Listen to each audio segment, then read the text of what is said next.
Hey everybody, thanks for stopping by here. I'm going to finish up the modeling now on this double tap object by ArtBully for Epic Games. And I'm going to do some bolts and I'm going to do a wrapping of sorts. And then I may show you how I intend to do down here these dots, which are going to be textured and not modeled. Alright, so since the last time I brought these down there because I had forgotten to do that, and now I'm going to come in here and I'm going to select a point, bring my 3D cursor there. Let's create a circle and go for 22 vertices, scale it in. Rotate X90. I'm going to extrude back a ways first of all. And then let's see here. I'm going to want to do this. Join these two like that. I get 4. And I'm just going to keep doing that.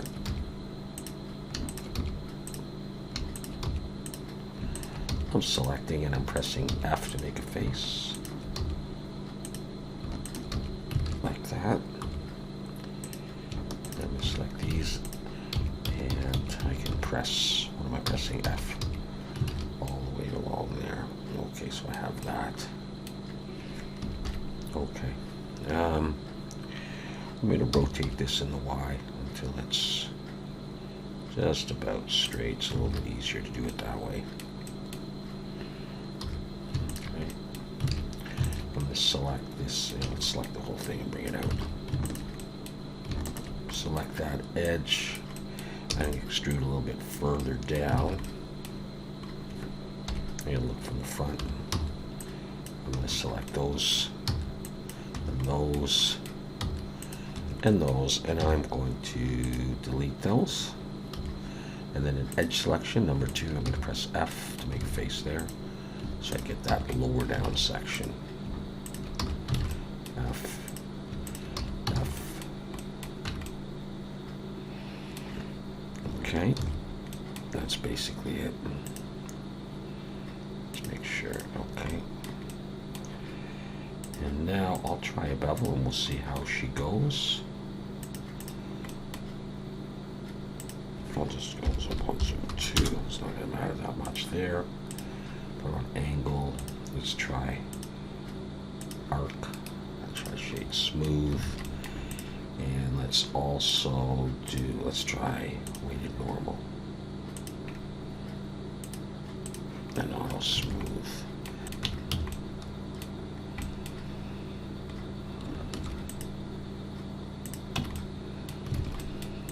Yeah, just like that.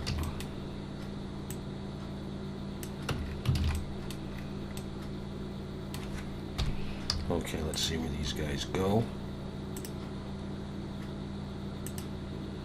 So, I'm a little bit off the diagram.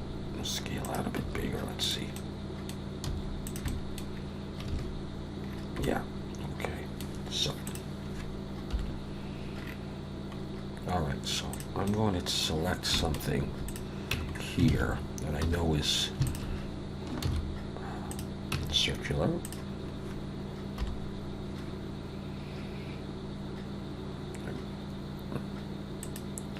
Set the origin of the 3D cursor. I'm going to rotate this. Actually, I don't need to do that right now. So I'm just going to Shift-D, rotate Z 180. And it looks like there's, I think there's probably 4. I don't know for sure. 1, 2, 3, 1 on the back. Yeah, we'll do it that way. Okay, so Shift-D, rotate Z 90. We'll take all of these and then we'll rotate these so I get something like that.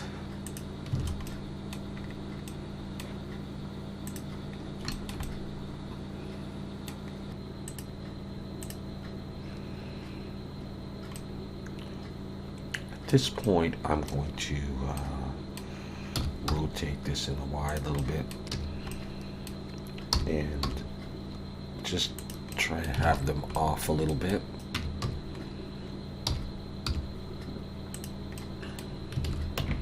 Not really going to see the back. I'll leave that one up. Okay. Now I'm going to take these and join them. And Shift-C, make sure my 3D cursor is right in the middle. Set the origin to the 3D cursor and Control-A, apply any rotation and scale. And then I should be able to mirror them to the other side. Let's do a simple wrap here. Now, I tried a bunch of different ways, and short of sort of modeling it by hand, I think I'm just going to do something that has, what they got, like 5 wraps there. I'm just going to do something that maybe will work. All right, so it's the very standard way of doing this. There's a couple of ways. Most people would probably do this. Bring in a plane, rotate X 90. Bring it up here, go into vertex selection. Take these and delete them. Take that, scale it down a bit.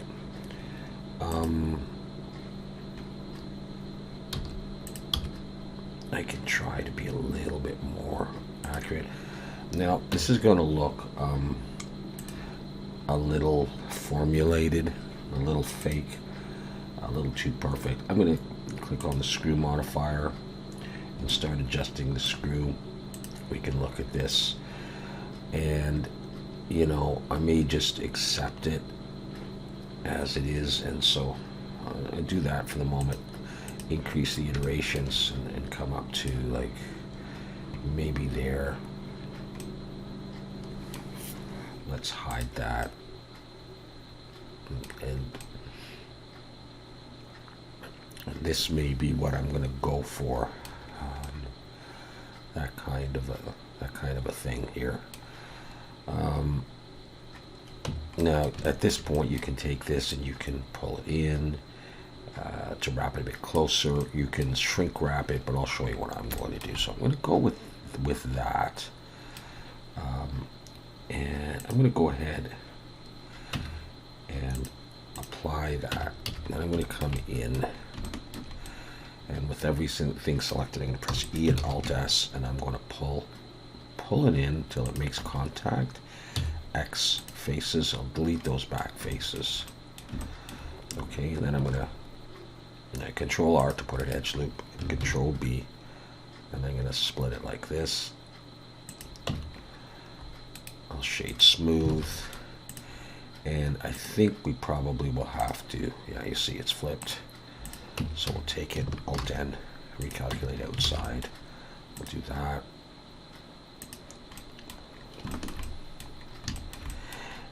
And you know, at that point I can move things around if I wanted to, but what I want to do is I want to get the holes in there. I'm not worried about this piece right now. And so what I would need to do is unwrap this, and yeah, so let's just come over here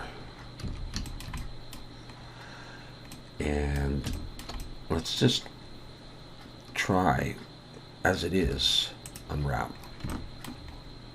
and it comes out like that, which is not too bad yet.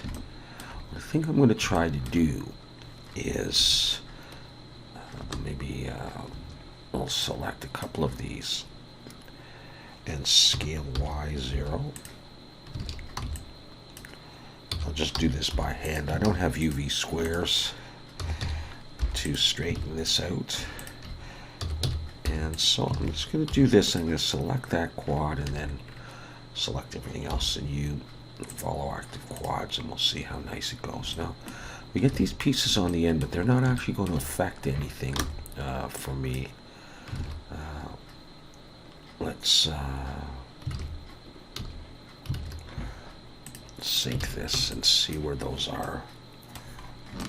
Okay, I didn't even put a seam, and I probably should have, but I just wanted to show you that if I do that, and if I, let's save that. If I take this and export this, and let's do that.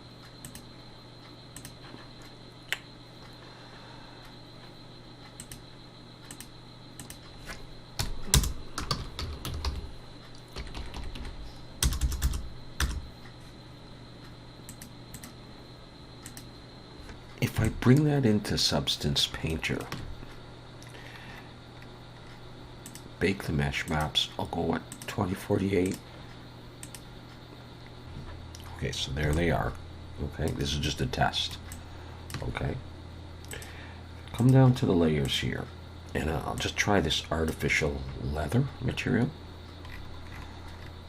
Okay, so I got that.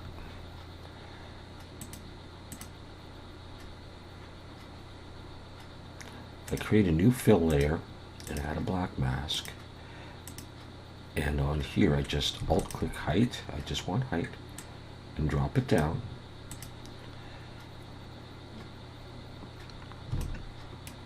If I come down here,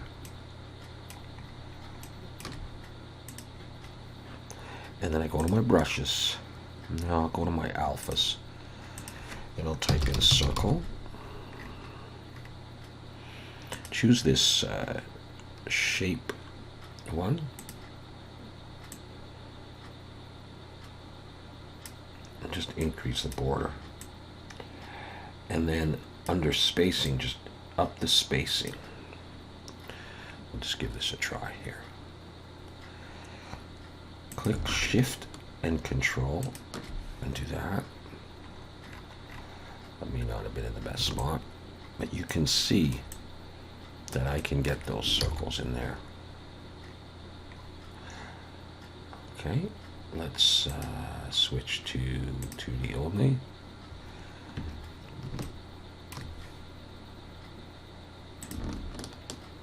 I'm trying to get it roughly in the middle. Now it looks odd there.